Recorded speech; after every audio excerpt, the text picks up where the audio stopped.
La révolution zapatiste aurait manqué de cohérence si elle n'avait pas pris en compte les considérables injustices dont étaient victimes les femmes indigènes.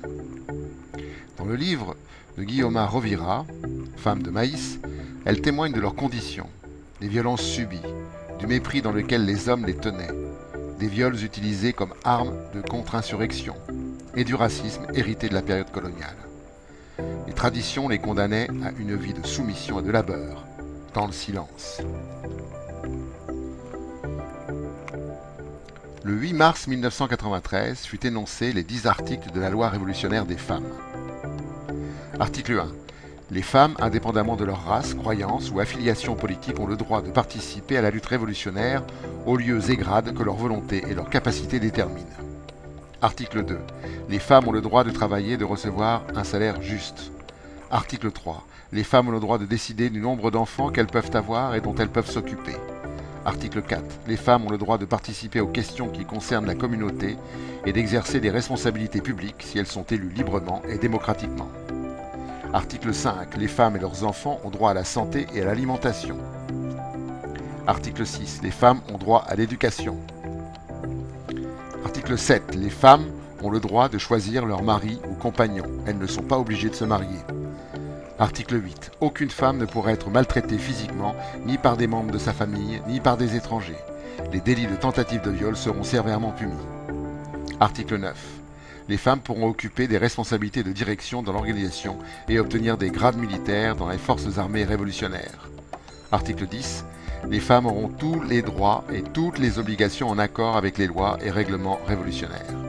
Un témoignage recueilli par Marie Geoffrin rend compte, en peu de mots, du combat mené par les femmes indigènes. Entre nous, avec mes amis compañeras, nous parlons beaucoup de ce qu'ont vécu nos parents et qui nous met en rage. Nous voulons continuer à participer pour que ces temps-là ne reviennent pas.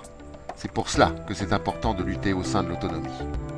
Mercedes Oliveira, dans un article intitulé « Le mouvement indépendant des femmes du Chiapas et sa lutte contre le néolibéralisme », évoque la position politique du mouvement à travers cette déclaration de 1998.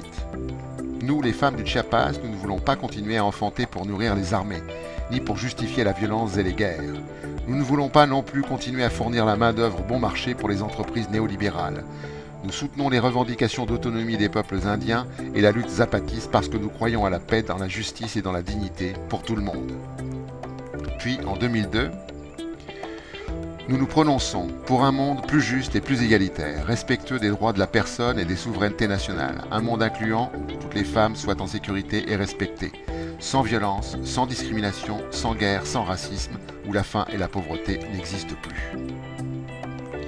Et Mercedes Oliveira de conclure son article par cette résolution.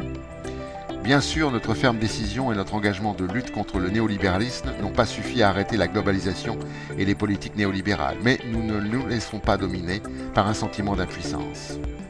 Bien au contraire, nous continuons à appeler de manière urgente toutes les femmes du monde à prendre conscience de leur situation et à s'unir pour que nos corps et nos maternités cessent d'être mis au service du marché et des grandes puissances. Les femmes zapatistes sont des êtres politiques à part entière. Au combat et à la résistance menée pour l'autonomie des territoires zapatistes s'ajoute une lutte vigilance pour leurs droits et leur dignité. Nous vous en parlerons plus une prochaine fois.